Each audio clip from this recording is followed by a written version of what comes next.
So, why the government shutdown? Hint, it rhymes with racism. First, Alan Grayson, the least attractive politician since Viceroy, said the Tea Party was no more popular than the Klan. Then Chris Matthews, a man so dumb, doorknobs often say, "You're as dumb as Chris Matthews," says the Tea Party sees blacks as 3/5 a person. Sounds like Chris drank 3/5. He's drunk. This is the same gas bag selling articles on civility. If Chris Matthews got any more idiotic, he'd qualify as two Chris Matthews.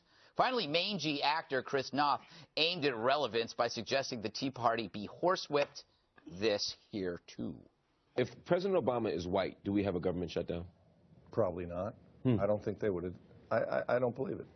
I mean, with these Tea Party guys, maybe it was inevitable, but there is something about Obama that makes these people just intolerable. And I consider them to be un-American. Now, I could point out to Chrissy that shutdowns have occurred with white guys in charge, but why waste time on a guy with the depth of a placemat? I'd like to see North try horsewhipping a Tea Partier. A few war vets would whip his fat ass faster than you could say the good wife sucks. Look, these examples only prove the lockstep of the left, willing to egg on race warfare to protect their fatuous beliefs. Falsely screaming racist is left-wing McCarthyism. And it's a hate crime, for it's driven by their own secret racism to ruin innocent lives. Grayson, Matthews, and Noth, in their hearts, cannot believe a black president could handle the challenge. To hide their bigotry, these tools overcompensate. It's why perverts start charities for kids. So why do they hate blacks? I don't know. They could be in the Klan. That's why they wear the hoods, so you never know. You know, it's Friday. You know what Friday means? It's Montage Friday. I love Montage Friday. I do, too. So we're going to have a montage. Check it out. They had this weird we they refer to. We, the American people.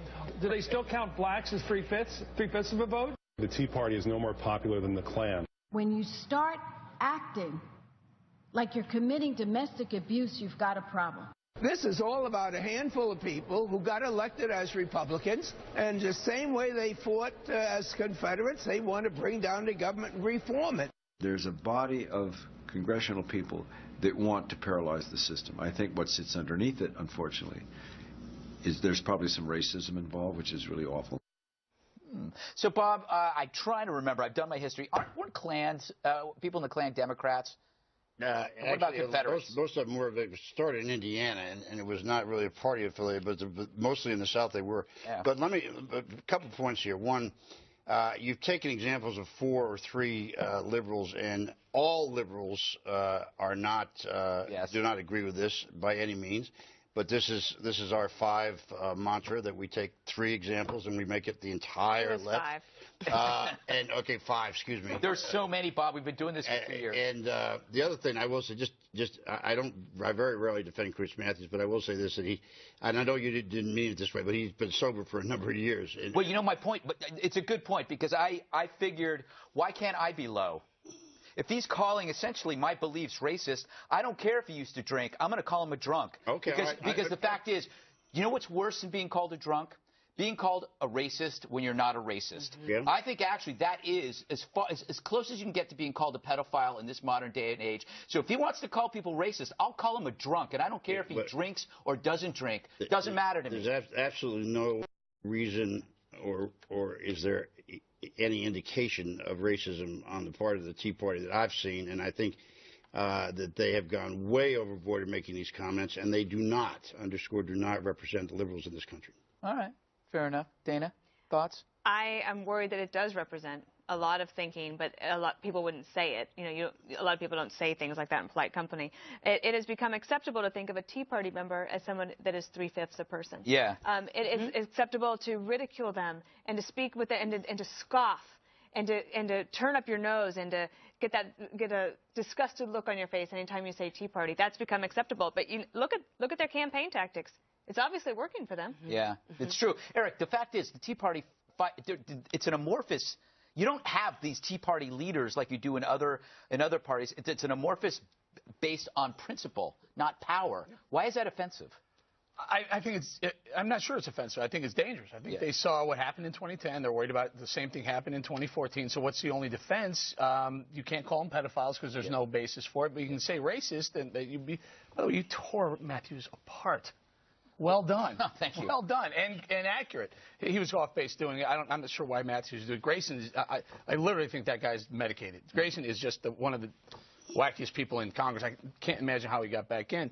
I just think it's unfair. And Bob, I'm glad you have come around to the realization that you can't say Tea Party and think racism because there's no reason, and there's no reason to correlate the two, because it wasn't always that way for you, my man. I just have to point that out. But thank you for coming around to the right side. You've made that point before several times, and I resent it. I said at one point there was one person at the Tea Party rally that had a black picture of a black somebody or other, and that's what I'm referring to. I don't think I've ever referred to the Tea Party as racist, but you also have to say to yourselves, they brought a lot of this negative on themselves. It's not the fact that when you look at polling data, that 3/4 of this country think that they're negative. It's not just because of Chris Matthews that happened. But now you have Chris Noth speaking out. Okay. Mr. Big from Sex and the City. Mr. Big what, everyone wondered. Now we know. Mr. Big Jackhole, okay? Now, I think the reason why the elites do this is because the elites believe in multiculturalism. They believe in diversity. The Tea Party believes in patriotism. Okay, that's why they deserve this condescension. They are talked down to. They're criticized. They're called racist because they worship a different altar. They don't worship multiculturalism, and they don't worship the same things that the elites do. So this isn't a fight, I think, over fiscal issues. I think this is a fight over the civic cult of America. Are you calling 75% of this country elitist? This is a cultural. 75% of the people in this country have negative views about the Tea Party. Of the left, Bob. No. Let's get some. Can we get some real polling data out here? Of the left, yes. It's ridiculous. You just conflated like four polls all in one and came up with 75% of the people think the Tea Party's racist. I think Bob's right. I didn't say racist. Well, whatever. You might as well because you blew the poll badly enough. Andrea just said that the elitist feel the vast majority of this country thinks that the Tea Party is bad. No, Bob. The poll is 36% approve and 47% disapprove. If I'm not mistaken. Dana, what you say that Bob's right? What's he right about? I think, look, what is the best defense? Is a good offense. So the left has figured that out. They needed a villain. The villain is no longer Sarah Palin as a person herself. They've gone on to the Tea Party now. It's acceptable, and now it's their tool. They use it all the time. And then Ted Cruz gets the same kind of treatment. Yeah, but why? Well, because they look down on them. It's the same premise of God and guns. They consider them backwater, middle American patriots, and that is so disgusting how do you explain to the left. GOP sees chance to wrest party back from insurgents? Republicans lead this as much as anybody else who think they're crazy.